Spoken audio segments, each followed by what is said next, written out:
cosa Por ejemplo. que la verdad es que no se le ha dedicado mucha atención y son cosas difíciles de resolver.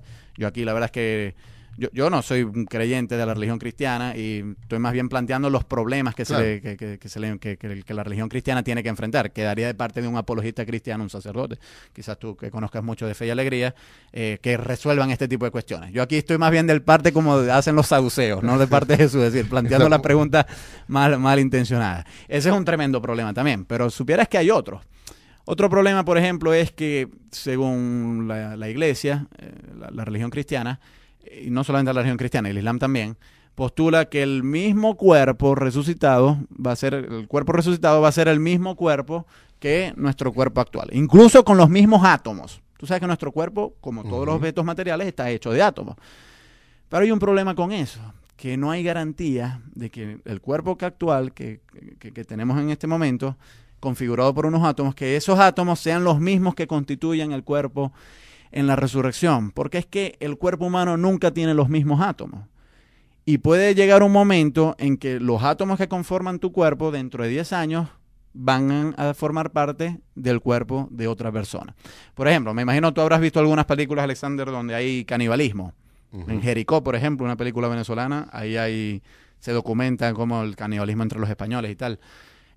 Si una persona se come a otra persona, los átomos de la persona que está haciendo comida, es decir, de la víctima del canibalismo, van a formar parte de la persona que está comiendo la carne humana. Pero entonces no puede ser que en la resurrección los mismos átomos de la persona que falleció vayan a ser los átomos de la persona resucitada, porque esos átomos van a ser compartidos por dos personas. Entonces va a tener Dios que decidir, bueno, ¿a quién resucito? ¿A la persona que se comió al otro o a la víctima del canibalismo? Y eso también fue un tremendo problema en los primeros años del cristianismo. ¿Cómo resolver el problema de la identidad de los átomos de los cuerpos? Bueno, hubo varias maneras, yo diría ingenuas, de resolver este problema, pero yo creo que es una dificultad muy latente que enfrenta la doctrina de la resurrección. Ahora, entrando en este terreno de la resurrección, ¿es más antigua la idea de la resurrección que otras ideas? No, supieras que no. La resurrección es una doctrina, dicen los historiadores, quizás de origen persa. Cuando los judíos, por ejemplo, del Antiguo Testamento, no creían en la resurrección. Y si tú lees la Biblia, el Antiguo Testamento, ahí casi no aparece la doctrina de la resurrección. Quizás aparece en el libro de Daniel, que es un libro bastante tardío, y en el libro de Job.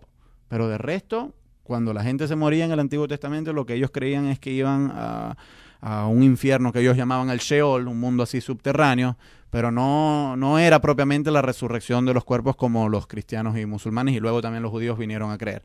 Pero tú sabes que cuando en el siglo VI antes de Cristo hubo un exilio de los judíos, el llamado exilio babilónico, fueron deportados de su tierra los judíos, y ahí cuando fueron deportados a Babilonia, entraron en contacto con ideas persas, y entre esas estaba probablemente la idea del diablo, en primer lugar, y la idea de la resurrección de los cuerpos.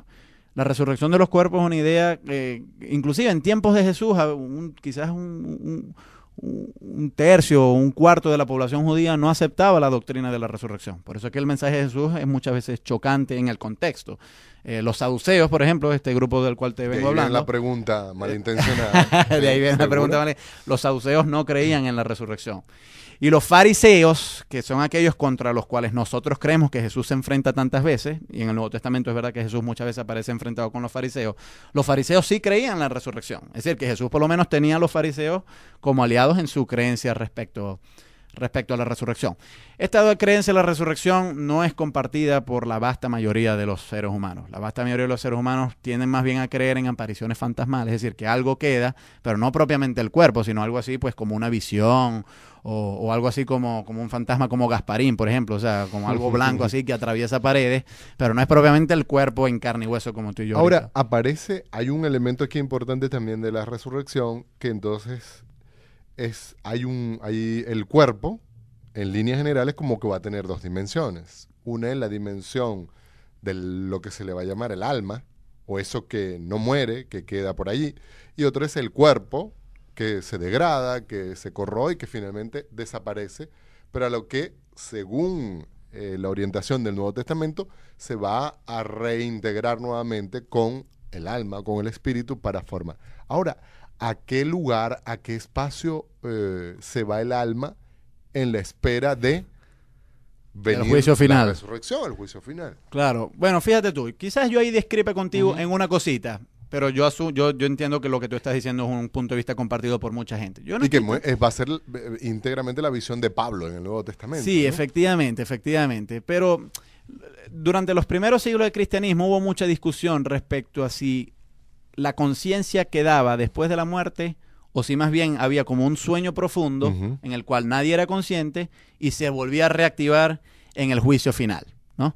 La visión que vino a imperar fue esa que tú estás exponiendo, que existe un alma, que cuando las personas mueren, el alma se separa del cuerpo y queda vagando en algún lugar, que eso nunca se ha precisado bien dónde. O sea, esa pregunta que tú haces, que es muy pertinente, pues la verdad es que nunca se le ha dado una buena respuesta.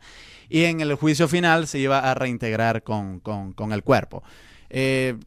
Sí ha habido como ciertas nociones por parte del cristianismo de estipular, bueno, dónde va a parar el alma después de la muerte, ¿no? El catolicismo postula, por ejemplo, un lugar que se llama el purgatorio, donde las almas van digamos, a sufrir un poco, a expiar los pecados. A limpiarse. Antes de integrarse otra vez al cuerpo. Otras sostienen que existen incorpóreamente junto a Dios, pero en forma de espíritu.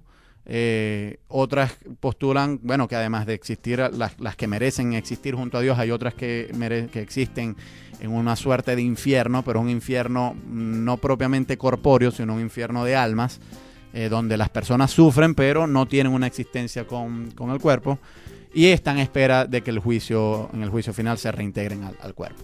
Estamos conversando el día de hoy sobre la muerte, sobre la vida después de esta vida en este mundo, y vamos a continuar este diálogo, vamos a seguir avanzando en esta parte del programa.